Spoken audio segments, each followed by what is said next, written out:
Hey, 5 days left. What's up? Is a culture detective here investigating your favorite albums. And today I'm going to be doing an album review on the new Car Seat Headrest album, The Scholars. So, Car Seat Headrest is an American indie rock band, and I have been listening to their music for quite some time now. And by quite some time, I mean like 9, 10 years, 9 to 8 years, basically. Back in 2016, they released Teens of Denial, and that is also around when I discovered Anthony Fantano, and of course, Fantano gave Teens of Denial a pretty high score. I listened to it and I fell in love with this kind of music. It's very bare bones, it's very emotionally raw. It is pure, passionate indie rock music that is so emotionally troubled, so young and naive and angsty. And I was also a teenager back then. I was also an emotionally insecure teen, so of course I really vibe with the music. The track Drunk Drivers Killer Whales, literally one of my favorite songs of the 2010s. Not even kidding.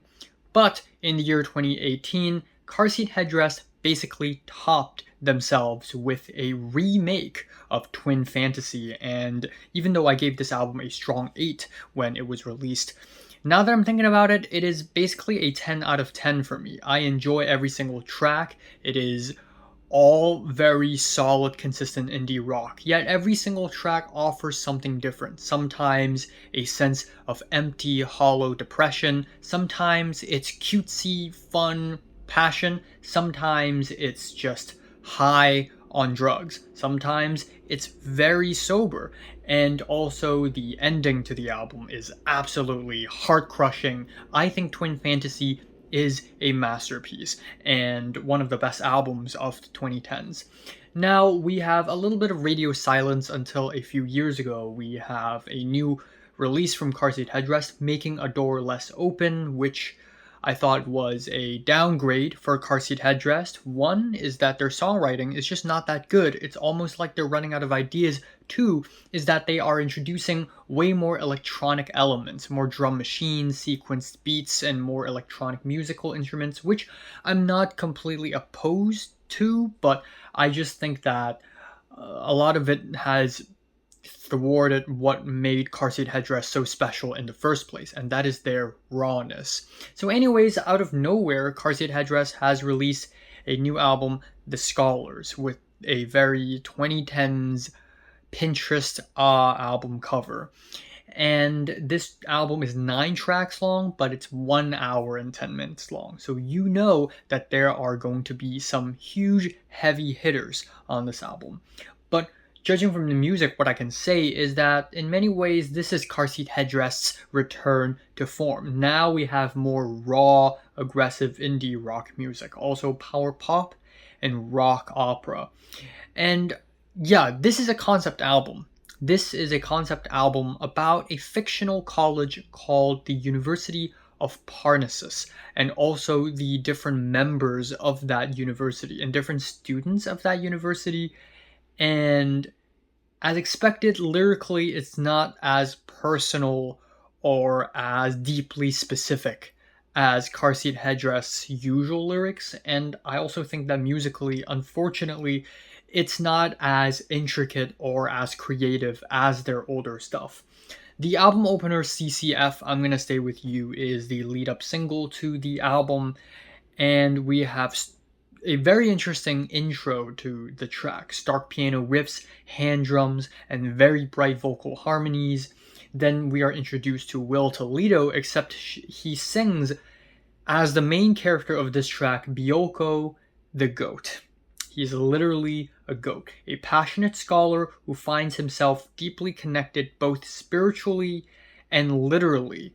And by literally, I mean in terms of literature. Like he finds himself deeply connected with literatures of the past.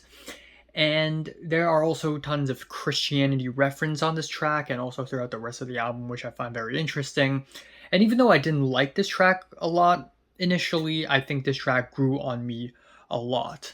Following that, Devereaux is a song that details a story of a son of a religious conservative who then struggles with his own sexuality. Musically, this is a pretty basic car seat headrest song, pretty meat and potatoes. You get the passionate guitars, the anthemic yells, the chorus. It is semi-catchy, but there's something so safe and inoffensive about this track that just makes this so forgettable. Following that, Lady Gay approximately follows a more stripped back approach. We have guitars and Will Toledo's voice, and that's it. There's something so folky and so moving about this track and so raw about it that is fantastic, and I really enjoyed it. My only qualm is that the track ends off in a very abrupt way. I just wish it ends off in a more conclusive way. Following that, the Catastrophe, good luck with that, man, is a straight-on power pop track a la Jeff Rosenstock. We have uppity guitars, muffled lo-fi vocals, and again, more characters about this college and this university are revealed, even though some of the characters pretty much don't return and serve nothing to the overarching story. They still have some kind of personality, but I wouldn't say these characters are that well written or that interesting or anything.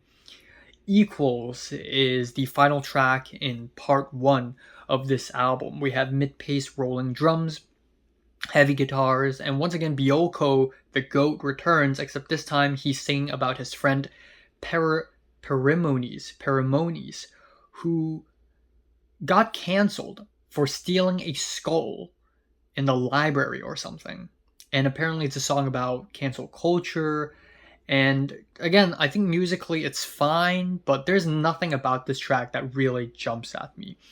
Now we move on to part 2 of the album, where we get one giant track after another. And ironically, this is when the album really picks up its pace for me. We have the track Gesthemane, which, of course, right off the bat, is a biblical reference. Mount Gesthemane, the last prayer at Gesthemane before Jesus is crucified. This is 11 minutes long, and we start off with watery streams of shimmery guitars, tight drums, and we have Rosa, who is a medical student in college and is taken hostage by Behemoth.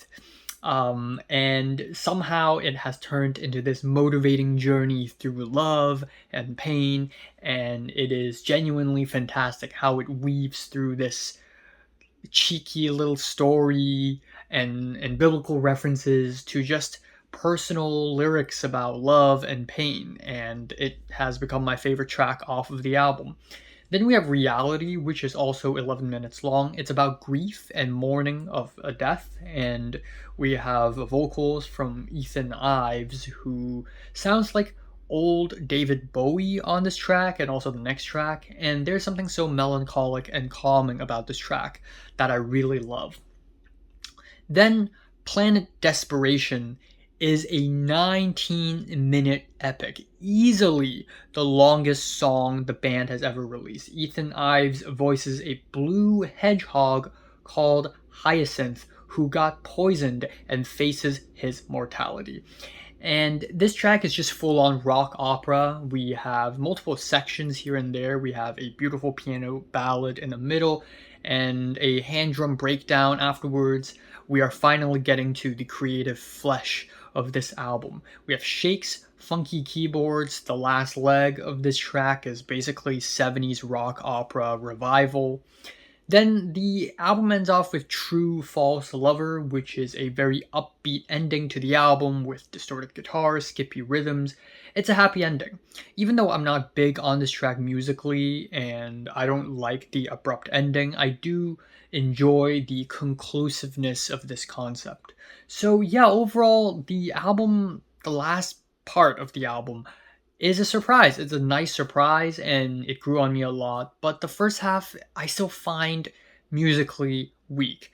And there's just something about the new Car Seat Headrest album that just doesn't have the same magic as older Car Seat Headrest music. Maybe it's the guitars and the instrumentals just don't have the same passion anymore. Maybe it's the lyrics are not deeply cutting anymore, but it's just not the same prime era Car Seat Headrest, unfortunately. But I still enjoyed a great deal of this album, and I do think it's a upgrade. It's an upgrade from their previous effort. I'm giving their new album, The Scholars, a strong 7 out of 10. So have a listen to the new car seat headrest. Comments below, let me know, subscribe if you want more, and thanks for watching.